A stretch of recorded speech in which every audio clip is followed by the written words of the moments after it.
The 49ers may soon be reuniting with an old friend. Veteran running back Jeff Wilson Jr. has worked out for San Francisco today alongside a host of other offensive players. But you'll remember that the 49ers traded Wilson away to Miami after they picked up Christian McCaffrey in 2022.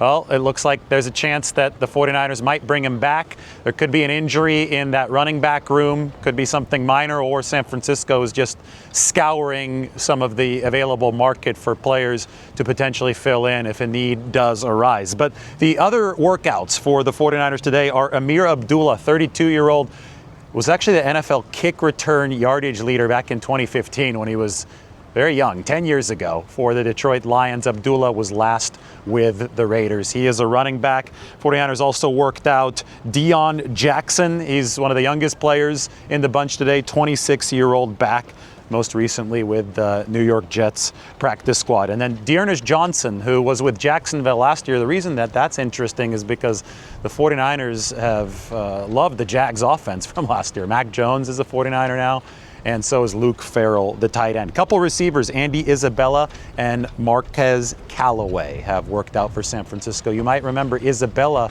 with the Cardinals back in 2019. His career-long gain, 88-yard catch and run. That was against the 49ers in the Halloween night game that I've been talking about a lot lately. That was Robert Saleh talked about it yesterday. He said that Fred Warner struggled there because he put too much on his plate. Anyway, Abdullah, Wilson, Dearness Johnson, Deion Jackson, Andy Isabella, and Marquez Callaway have all worked out for the 49ers. We will see if there's an injury issue, or we'll see if the 49ers are just doing their due diligence to potentially bolster some depth here over the course of training camp. I did record something really good with 95.7 The Game. A lot of good stuff on Christian McCaffrey in this one. Hope you enjoy. To our good friend David Lombardi, SF Standard, often setting the standard out there at Niners camp with all of the information at an exciting time as camp gets open. Day 3 of 3 consecutive padded practices in Santa Clara. So lots to ask, lots to get to. Joining us on the River Islands guest line, it is none other than David Lombardi. Hey, David, what's going on, man? Not much. How are you? What's going on? Yeah, we're doing good, man, and we're glad to have you. I'd love to start maybe in a spot that people don't think that we're going to start. I'm hearing so much about the way Brandon Ayuk is handling his sort of off-the-field role during camp, the way he's talking to other wide receivers. I know you're there watching it. How would you describe it to someone who's not there?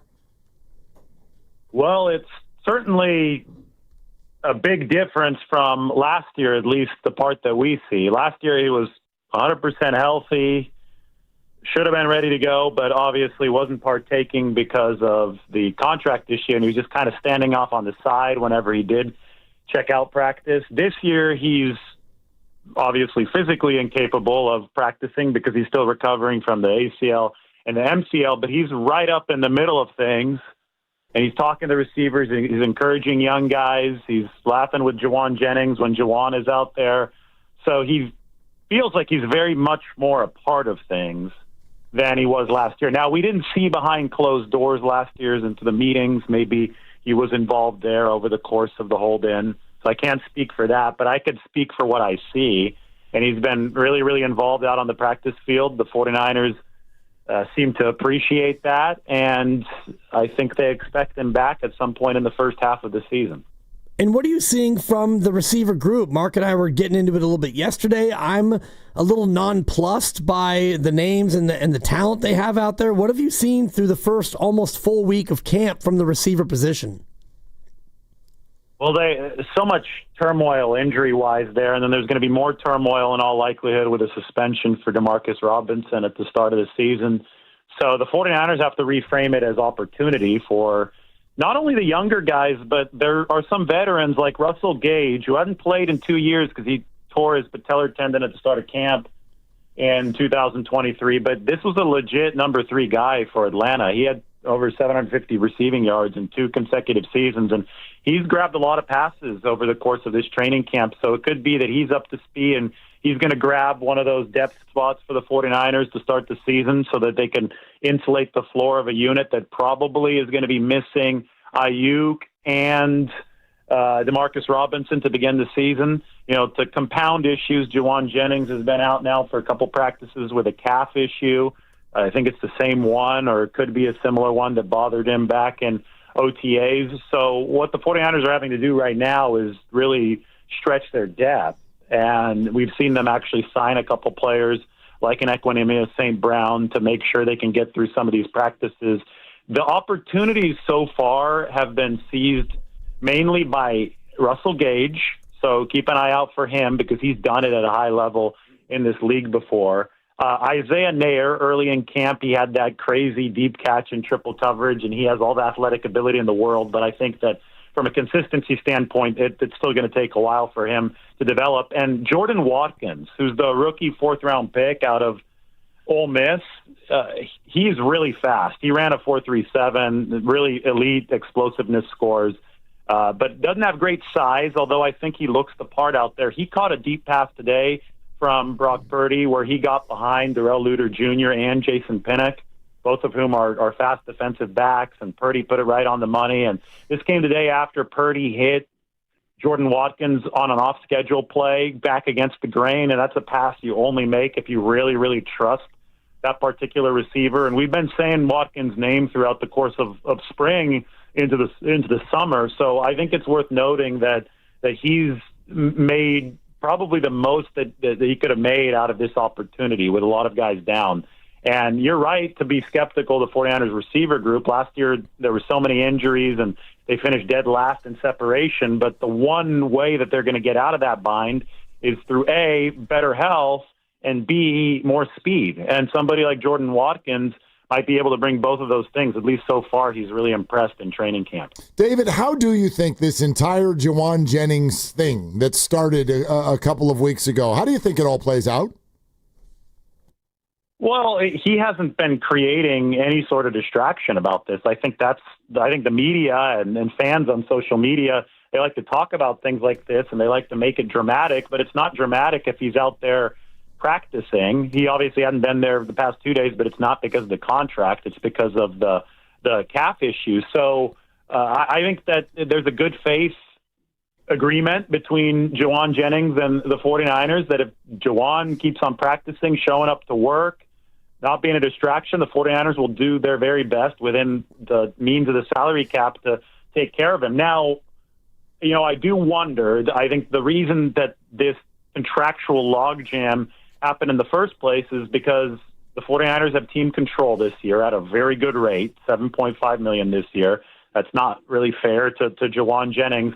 I think that the potential of hitting free agency is very appealing to Juwan Jennings. I think the 49ers would love, through a reworked contract, to get another year of team control. But I think that Juwan Jennings, obviously, that would put him further away from getting the free agency. However, he did just turn 28 years old, and sometimes practicality does have to win out. And if he is offered more guaranteed money by the 49ers right now, does he say, okay, I'll hand over another year of team control for another 2-year extension? Will they reach that compromise? Is that a compromise that Jennings is willing to make? I know that the 49ers, with what Shanahan and John Lynch said at the press conference, they're definitely willing to sweeten the pot in some way, but they're going to have to get something back in return as well because they do have a lot of leverage with that team control. But anyway, something like 2 years, 12, 13, 14 million, I think that's something that would be workable for the 49ers, but it would require that Juwan Jennings pushes free agency a year down the road, and that's tough to do for a receiver who's going to be 29 years old next season. So it's going to take a good faith compromise like that. Yeah, at least he would have that guaranteed money in his pocket to prolong his free agency.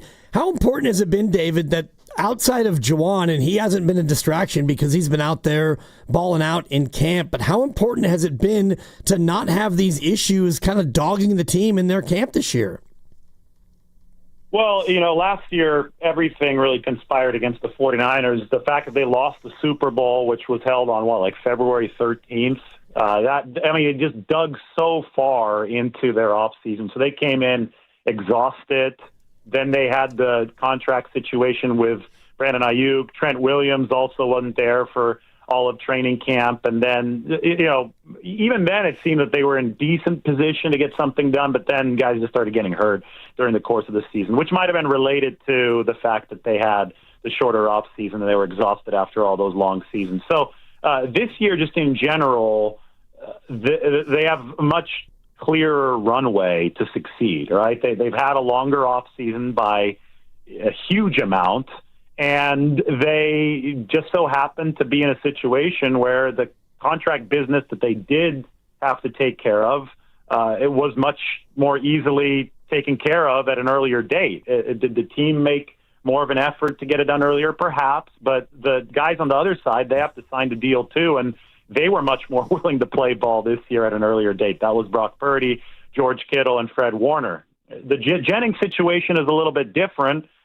because I know he's not like a bona fide A-list player, so he didn't fall into that category of players whom the 49ers were able to take care of earlier. I explained why there's probably an impasse going on right now, but the fact that Jennings is operating in better faith than Brandon Ayuk did at this point last year, I think it just goes along with the theme of the whole offseason, which has been an offseason of more rest and better faith for the 49ers than before. So I do think that it is important as they try to take off here in 2025. David Lombardi, SF Standard on the Niners after camp today, joining us on 95.7 The Game, Willard and Dibbs. Okay, David, let's go to these young defensive linemen. The draft picks, Mykel Williams, CJ West, they're getting a whole lot of real positive pub.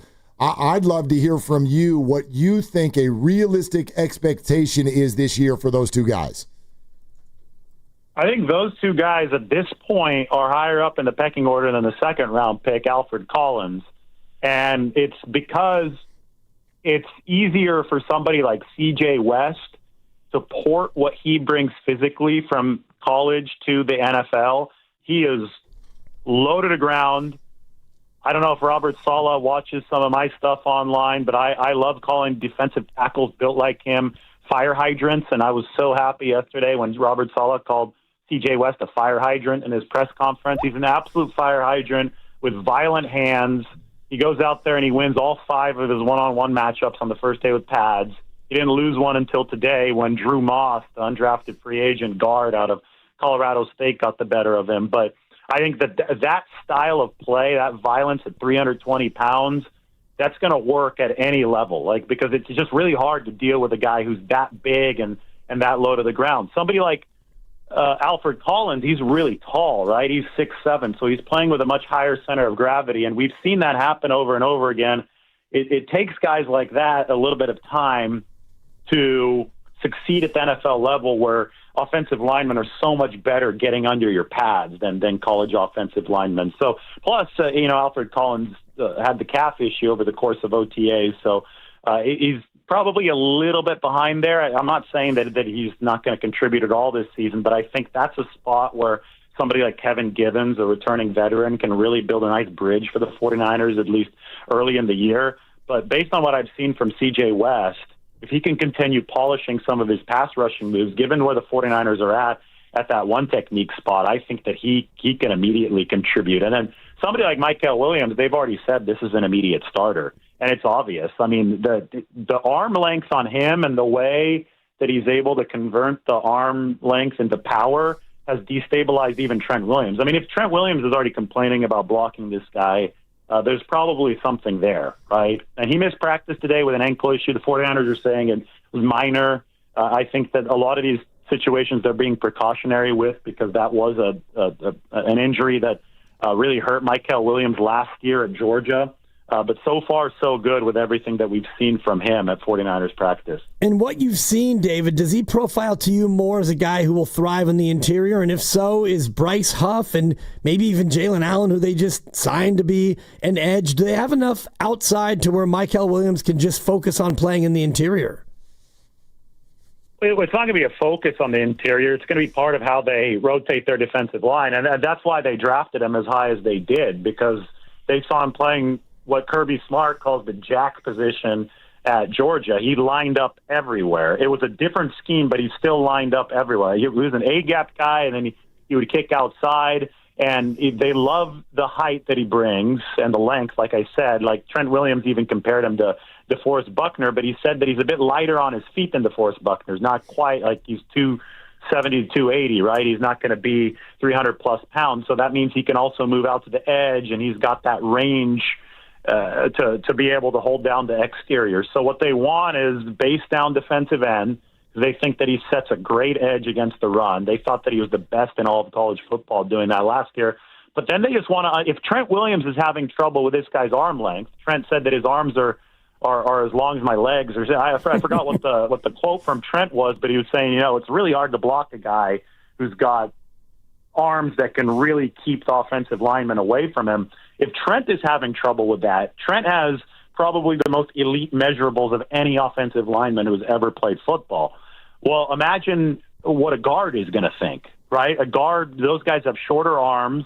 Those guys are used to playing against more compact players. Chris Kasarik loves moving these long guys in from the outside to rush in passing situations against the inside. And I think he's going to make a lot of hay there. I think that's where he's going to probably be introduced to the NFL as a pass rusher. So it's going to be a key part of his game, but he's not going to live there all the time because the only way that he could move inside is if they stop the run on first down. And on first down, he's going to be on the outside. And that probably is the very biggest key for the 49ers this whole season. They have to set better edges, and they have to do a better job stopping the run on early downs. Yeah, let's talk about that, because one of the things I've loved this offseason about your content, David, is you've been kind of honest with people about how poor the Niner defense was last year. And we know that this regime loves to work its defense from the D-line out. So now, with Saleh back and these young guys that you've talked about on the defensive line, how do you feel that's going to affect the youth that's behind them in the defensive backfield? Well, when you go back to 2019 and the difference that we saw from 18 to 19, it was absolutely immense, right? We saw the 49ers get a couple edge rushers and Nick Bosa and Dee Ford, and it changed everything. But a lot of people don't talk about the fact that they also became more sophisticated on the back end in between 2018 and 2019 with Joe Woods, who was the DB coach, and they brought in a lot of quarters coverage. So, as much as people wanted to credit the pass rush, and even Richard Sherman gave the pass rush a lot of credit. He was a DB. But as much as people wanted to give sole credit to what the defensive line was doing, the secondary was also really important. You have to get those two working together symbiotically. It's a game of millimeters, right? It's very, very precise. So you can't just rely on one half of the defense to do its job and expect everything else to be okay. Both sides have to be, or both ends of the defense have to be firing on all cylinders. So I think that when you look at what the 49ers have done up front, of course, this is going to be the engine that they see pulling this defense along. But they also have to make sure that things are buttoned up on the back end.